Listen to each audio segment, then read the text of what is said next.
saya mengucapkan terima kasih kepada teman-teman rekan-rekannya dari organisasi media online Indonesia, di mana dari Jawa Timur, Jawa Barat, Jakarta, DKI, dan seluruh Indonesia mendukung dengan pemberitaan yang begitu banyak dari berbagai media tentang kasus ini. Dan juga saya minta terima kasih kepada teman-teman yang di luar daripada organisasi media online Indonesia, dan mereka sangat peduli dan empati terhadap kasus yang sedang kami tangani. Saya sebagai ketua tim dari advokat Lembaga Bantuan Hukum Suri NTT,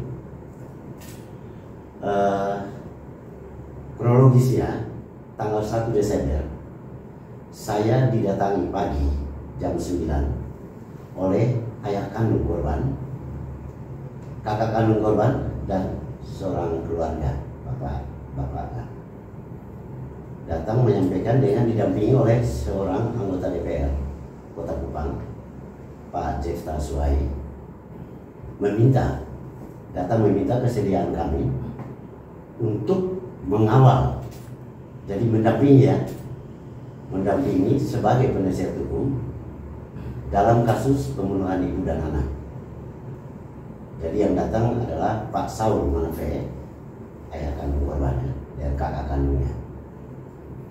Setelah dibuat kuasa tanggal 1 Desember, saya perintahkan beberapa advokat untuk langsung ke Polsek Halang untuk mengecek langsung sejauh mana penanganan kasus tersebut.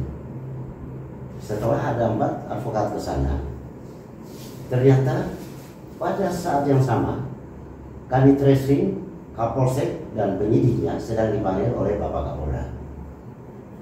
Dan saya perintahkan mereka kembali, dan kita mulai menyusun apa-apa yang kami akan kerjakan mendampingi keluarga korban. Besok harinya jam 9 tepat, 5 orang kami sudah di Polda mau menanyakan apakah yang dipanggilnya Kapolsek, penyidik, dan Kanitres ke Polda mengambil alih perkara tersebut.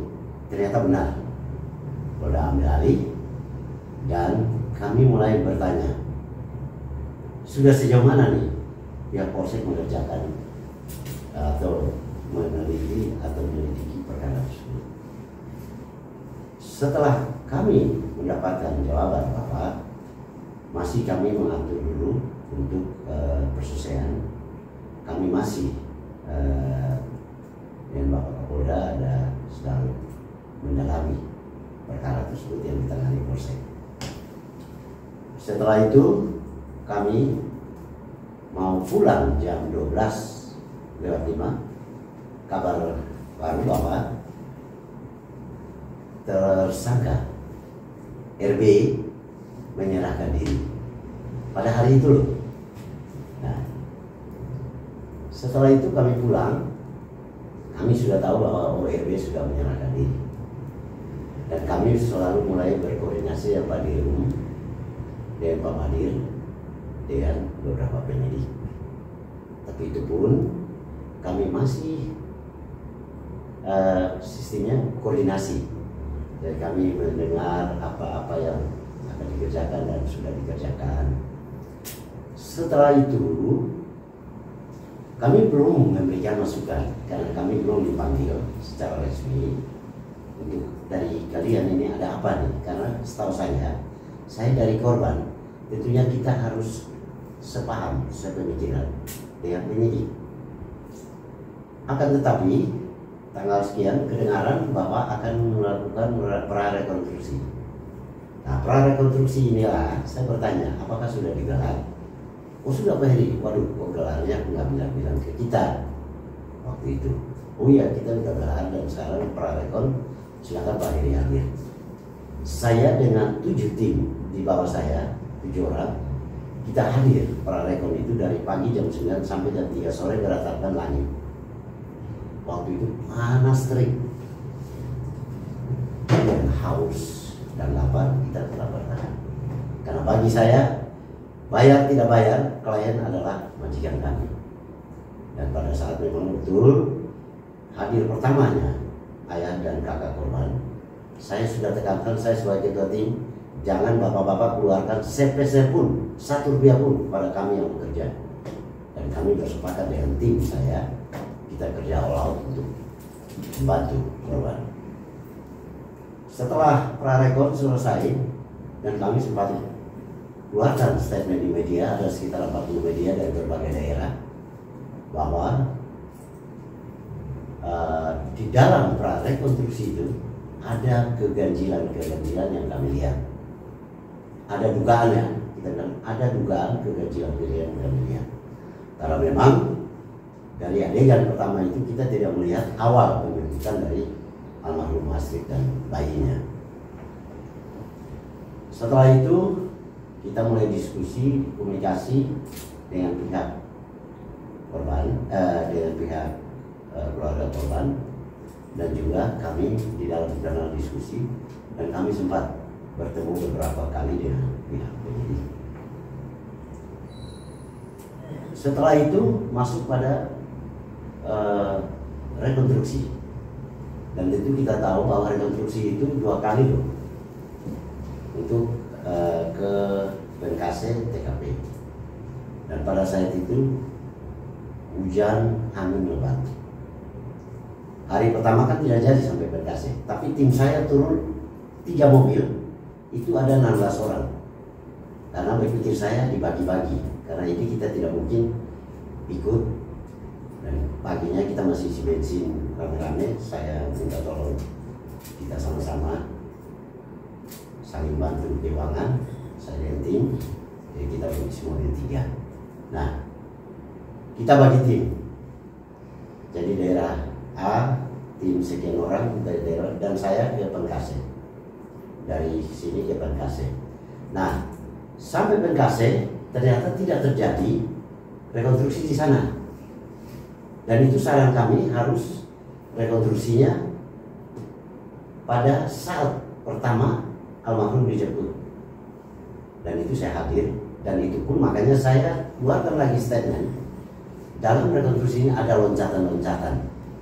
Ya, itu juga 60 media, MOI dan media di luar MOI mempublis pernyataan saya. Setelah itu kami tunggu di Bengkase, hujan lebat, angin, kami basah kuyup kami lapar, dan sudah jam 4 saya suruh tim saya tolong beli nasi, kami makan. Dan itu kerja kita. Dan netizen ataupun masyarakat harus tahu di mana kami bekerja. Kami tidak kenal cuaca, kami tetap kerja secara all. Dari sana kita kembali ke kantor sudah jam 6:30 malam. Disambung besok lagi sampai dengan TKP terakhir, tempat pencucian, dan itu pun saya mewawancarai sendiri pemilik tempat pencucian mobil itu, dan itulah dia mengatakan ada gumpalan darah di kursi kedua dan tempat bagasi. Setelah itu kami pulang, kami pun masih menyampaikan pada ayah dan kakak keluarga korban. Dari situ setelah berjalan waktu, masih tetap kita koordinasi baik dengan kepolisian. Tanggal berapa emang saya nggak nyatat. Tanggal sekian itu kami dipanggil rapat. Tapi pada saat itu rapat, mereka dari kepolisian sudah tahap 1 ke kejaksaan. Oke, saya memberitahukan kepada keluarga, ayah korban dan kakak korban, kita ada pertemuan di Polda dengan penyidik, biar sekaligus kita lihat hasil otopsi dan barang bukti. Jadi pada saat rapat itu dihadiri oleh Pak Dodi sebagai wali umum dan penyidik lengkap. Dan disitulah dalam kita bertukar informasi. Ini saya mencatat ini. Jadi ada berapa banyak poin ini saya mencatat, dan ini dari pemikiran saya sebagai advokat. Jadi saya perlu dibaca. Pertama sekali yang saya tekankan temuan Inavis di dalam membuktikan adanya temuan jenazah ya. Karena menurut pemahaman saya, Inavis itu dapat menggunakan berbagai macam metode dalam pengembangan barang bukti. Dengan diketahui jati diri korban, penyidik akan lebih mudah dalam membuat satu daftar dari orang-orang yang patut dicurigai dalam kasus tersebut.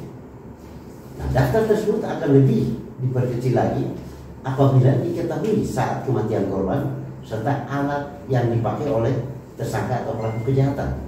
Nah, itulah tugas Inavis secara garis besar. Nah, kalau identifikasi forensik itu merupakan usaha untuk mengetahui identitas seseorang. Nah, ini kan sudah diketahui ini identitasnya. Nah, tapi menjadi acuan itulah dari Inavis. Waktu itu saya memberikan masukan, saya bilang, oke, terima kasih pihak Bapak Kapolda dan jajaran sudah berusaha untuk membuat terang kasus ini. Dengan tahap 1 berarti ini ada bukti kerja nyata secara personal mereka bekerja, mau terima dan tidak oleh pihak kejaksaan, tapi ini sudah.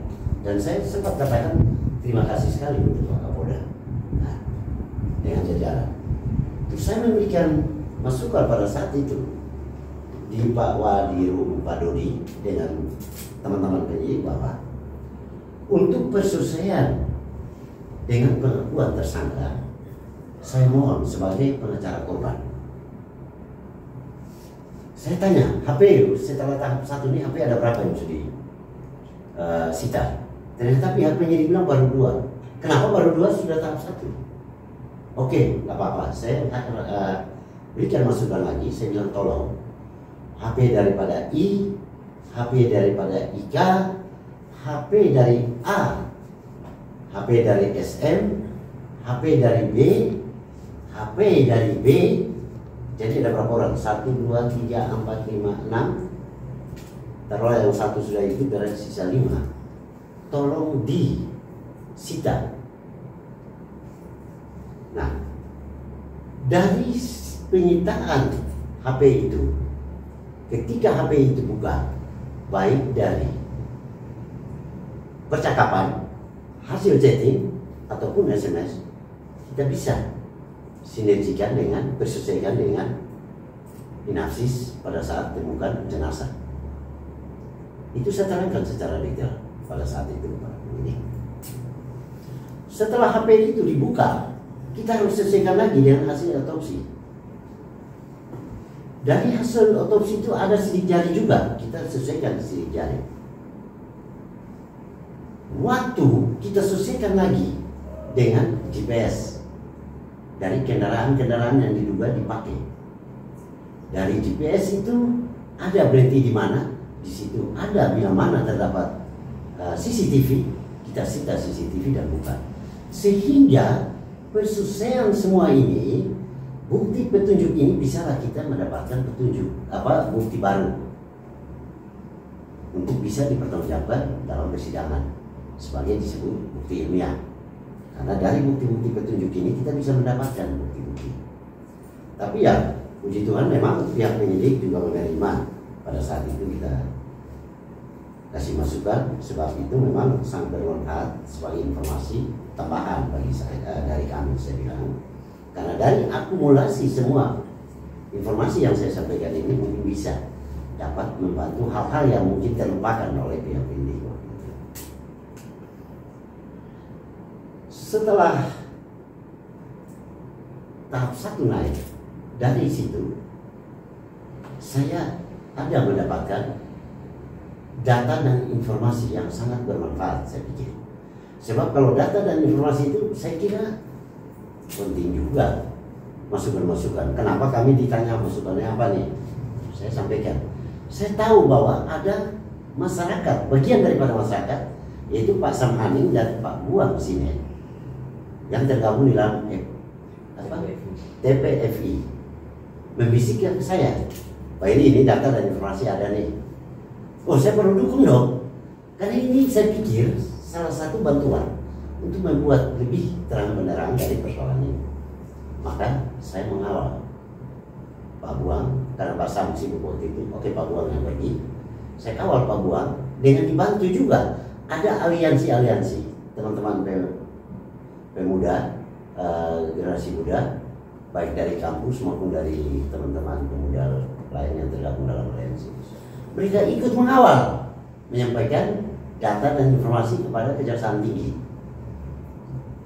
Dari situ kita bawa lagi, saya dan Pak Buang, ini kan ada bocoran-bocoran di Facebook, media sosial. Izin Pak Buang, bagaimana kalau kita masuk ke Kapolda? Pak Buang setuju, boleh Pak, ini kalau memang ini mau disampaikan ke Pak Kapolda. Tawarlah saya ke Pak Kapolda. Saya bersama Pak Buang langsung ke ajudan pribadi, ya atau apa ya ajudannya Pak Kapolda, SPRI Pak Kapolda, AKBP Pak Ari kalau nggak salah. Kami bertemu di ruangannya, izin Pak Ari, saya dan Pak Buang merupakan bagian daripada masyarakat ingin memberikan masukan tambahan, ada data dan informasi. Sah-sah saja, karena memang itu welcome. Bagi Pak Kapolda sudah bilang, masyarakat kalau memang ada informasi, data, welcome. Oke. Jadi saya bilang Pak Ari, tolong ini disampaikan ke Pak Kapolda. Saya foto dan itu saya up berita. Di Kejaksaan pun saya up berita ada sekitar 50-an media yang muat. Di Polda pun waktu serahkan itu ada. Dan setelah itu saya membuat tulisan-tulisan yang ada ilustrasinya menyambung daripada kasus ini tersebut.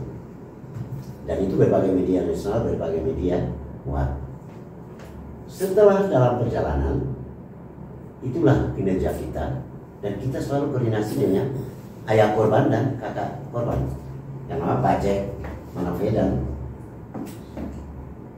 Dan juga tulisan-tulisan saya itu saya suruh itu membuat dalam tulisan ilmiah, dan itu berbagai media muat. Kenapa alasan saya tidak ikut di dalam kegiatan Gaharu? Itu ketua panitia Pak Adindi ya datang sendiri. Saya bilang, Pak, ini kasus belum selesai karena pasti tahap 1 ya ke Kejaksaan. Saya minta maaf, saya sebagai pihak korban saya nggak mungkin hadir karena ada alasan-alasan. Pada saat mungkin dalam dialog saya membuka ruang kepada kemungkinan adanya tersangka baru. Bisa saja dia sudah mempersiapkan diri, oleh karena mungkin saja informasi yang saya sempat buka sehingga saya tidak hadir. Dan saya sudah sampaikan di Pak Adi. Oh iya, kalau gitu nggak apa-apa Pak Edi. Kalau Pak Edi sebagai closing statement, saya nggak mau juga. Ya, saya memang nggak hadir itu punya alasan karena pemahaman hukum secara profesional saya sebagai advokat pendamping keluarga korban. Oke, setelah kegiatan itu dan memang masyarakat kadang ada yang menerima karena tidak memahami, dan saya juga tidak mau terlalu berkor tentang kinerja saya, dan akhirnya pada ada konflik. Saya nggak tahu itu kepentingan siapa atau apa, ada konflik yang sedang dia dimainkan di Facebook, tapi saya nggak peduli itu. Dalam perjalanan koordinasi lagi dengan Kejaksaan ini perselesaian yang saya coba buat ini begini sesuai dokumen yang kami masukin sebagai informasi dan data. Kita tukar pikiran, datanglah P19, Kejaksaan mengembalikan berkas, dan itu belasan petunjuk yang harus pihak kepolisian penuhi. Dan itu bagian dari kerja saya sebagai pihak korban, dan saya harus sepaham dengan Kejaksaan dan sepaham juga dengan penyidik. Tugas kita sebagai pengacara tidak mungkin penyidik kayak kau ikut saya, nggak bisa. Kapolri pun, presiden pun tidak bisa mengintervensi independensi ataupun kinerja daripada seorang penyidik. Presiden pun nggak bisa mengintervensi. Dari zaman Indonesia Merdeka sampai saat ini belum saya pernah dengar sebagai advokat bahwa ada yang bisa mengintervensi penyidik. Nah, kalau kita sebagai pengacara paling hanya memberikan masukan Dan ini pengacara Indonesia tahu, pengacara nggak ada yang jago. Membawa perkara harus ini begini-begini. Lu boleh berkoar di media, lu boleh ngomong sok tinggi. Emangnya kalau penyidik nggak mau dengar lu, emang lu mau apa? Sederhana aja. Jadi nggak ada pengacara satupun yang jago di muka bumi Indonesia bisa mempengaruhi atau mengintervensi penyidik. Gitu. Setelah itu saya didatangi pengantar surat 3 hari yang lalu ya, hari Sabtu. Kaget saya, Bapak ini karena terlalu urgent, Bapak tolong terima surat ini. Oh ya, pagi-pagi saya buka. Oh, saya sebagai kuasa hukum pendamping yang mendampingi keluarga korban dicabut oleh Pak Saul Manafeh tanda tangan. Oh ya, nggak apa-apa, oke. Tapi saya merasa bahwa saya sebagai seorang profesional saya harus menerima karena itu hak klien. Mau pakai saya, habis itu dia tidak mau pakai saya, itu adalah hak klien. Dan semua pengacara pernah mendapatkan hal itu. Ketika dalam perjalanan, Pak pengacara saya udah nggak bisa pakai Pak lagi. Oke, surat penjemputan saya terima, saya turun ke bawah. Saya masih menyampaikan terima kasih. Saya ketemu dengan orang tua daripada korban, ayah kandung Pak Saul Manafeh dan Pak Cek, dan Pak Anton namanya. Ada 3 orang itu orang tua. Pada saya menyampaikan terima kasih sudah mempercayakan saya, dan saya bekerja sangat all out. Sebagai pemahaman hukum saya seorang pengacara, saya sudah kerja maksimal. Tapi kalau memang hari ini dicabut dan ini memang sudah mau finish kok, nggak masalah. Tapi saya tetap ikuti perkara ini karena saya sudah sempat mendengar, merasakan adanya sebuah tindak pidana. Saya harus dukung dong, dukung pihak kepolisian dan kejaksaan untuk membuka tabir ini. Kamu yang kasih kuasa hukum mau cabut itu bukan masalah bagi saya. Jadi untuk hubungan hukum kita sudah putus, saya bilang. Tapi hubungan dalam perkara ini, saya sebagai masyarakat tetap terpanggil karena perintah undang-undang. Ada dalam KUHP jelas, barang siapa yang mendengar, melihat, merasakan adanya sebuah tindak pidana wajib punya lapor. Ini udah berjalan. Kenapa kita tidak dukung kinerja dari pihak penyidik baik kejaksaan maupun kepolisian? Jadi saya tidak ada masalah sama keluarga korban. Dan mereka pun menyampaikan baik-baik. Dan minta maaf Pak Heri, supaya ini jangan terlalu ribut. Ini kelihatan banyak bully Pak Heri juga, bully kita juga di Facebook. Saya bilang itu udah resiko kami. Kalau saya dari dulu pengacara, untuk dari 2014 saya bangun LBH, itu sudah all out untuk orang miskin yang tidak bayar 1 peser pun. Jadi saya sudah biasa. Orang mau bilang saya nggak kerja, tapi buktinya bapak-bapak yang sebagai keluarga langsung yang memberikan kuasa kepada saya kan ada bekerja, dan bapak-bapak tahu kan bagaimana saya panas, terik, hujan, dan lain-lain saya di lapangan. Jadi hal-hal teknis, hal-hal yang bukan teknis pun kami dengan tim sudah bekerja maksimal, dan itu pun diketahui langsung oleh Pak Saul dan Pak Cek. Dan saya tidak mengetahui kalau memang ada yang bilang saya tidak kerja apa, bukan masalah, karena dia bukan yang memberikan kuasa ke saya. Dan saya dengan Pak Saul dan Pak Cek, kita saling baku pegang tangan, dan kita masih berjanji, ingat, ini selesai, tapi kita masih tetap ada hubungan sebagai manusia. Saya bilang lah, iyalah, Bapak dong ingat ada keluarga yang tidak mampu, ada perkara yang perlu saya tangani. Saya bersedia secara gratis bagi masyarakat yang tidak mampu. Sederhana. Jadi untuk netizen supaya terjawab, dan kepada masyarakat NTT, dan saya mau bilang, kami sebagai lembaga bantuan hukum Surya NTT yang terakreditasi oleh negara mengucapkan banyak lipat terima kasih kepada masyarakat netizen yang telah berempati terhadap kasus ini. Dan marilah memperjuangkan keadilan, karena itu merupakan hak dasar daripada hak asasi manusia.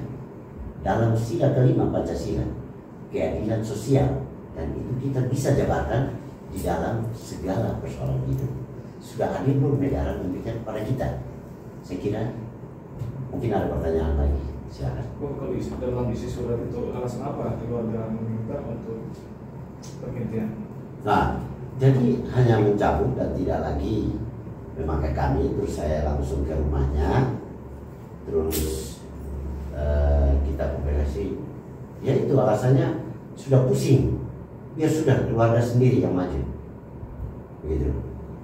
Kita pusing karena Pak Heri juga dibully, padahal Pak Heri belum kerja. Saya bilang nggak apa-apa. Dan untuk mencabut kuasa dari kami itu hak daripada bapak-bapak dong, dan bukan masalah. Dan memang kami kerja awal bukan karena bayar atau tidak, tapi bapak waktu datang di kantor saya sudah, saya ketua tim, jangan satu pihak pun keluarkan bagi kami. Kami bekerja maksimal.